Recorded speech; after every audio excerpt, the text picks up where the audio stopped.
May pinagawa daw si Catherine sa kanyang katawan at sa muka, totoo nga ba ito? Sabay-sabay nating aalamin yan. Bago ang lahat kung hindi ka pa ang miyembro ng aming tribo char mag-subscribe ka na para lagi kang updated sa mga chismis na binibigyang katotohanan.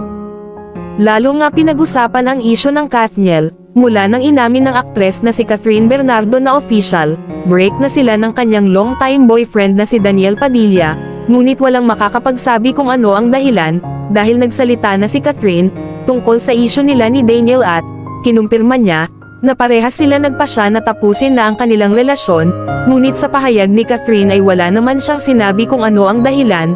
Kung gusto niyong mapanood ang buong mensahe at pag-reveal ni Catherine tungkol sa paghihiwalay nila ni Daniel, ay i-click ang link na ilalagay ko sa comment section.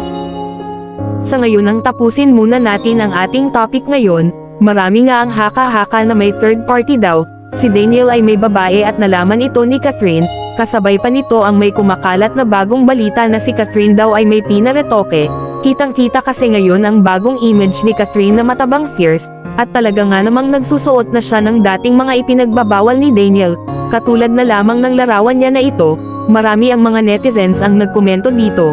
Ngunit may larawan na kumakalat din na di umano daw ay nagpataba ng hinaharap si Catherine Bernardo, para daw balikan ni Daniel Padilla. Kaya ngayon lilinawin ko sa inyo. Ang larawan na yan ang edited lamang na ipinakalat ng sino man na walang magawa kundi lalong palakihin ang isyu ng Kathniel. Walang katotohanan ang may pinabago ang aktres sa kanyang muka dahil lang sa breakup nila ni Daniel. Dahil parehas nilang desisyon na tapusin na ang kanilang relasyon. Ang pagkatao ni Catherine ay hindi natin pwedeng husgahan, dahil lamang sa isyu na ito, ang kailangan niya ngayon ay karamay at pampalakas ulit ng suporta. Kahit single siya ay maparamdam sa kanya na the best pa rin siya kahit wala siyang kapareho in real life, kahit anong proyekto ang ibigay kay Kath, kahit ano pang karakter yan ay nagagampanan niya ng maayos. Mahusay na aktres si Catherine Bernardo. Sa ngayon ang tanging kumpirmasyon mula kay Catherine na tapos na talaga ang 11 years nila ni Daniel ang totoo, at ang dahilan ng paghiwalay nila ay wala pang totoong sagot dyan. At muli kung gusto nyong mapanood ang buong pahayag ni Catherine sa breakup nila ni Daniel ay i-click ang link na ilalagay ko sa comment section, at mag-subscribe na para lagi kayong updated.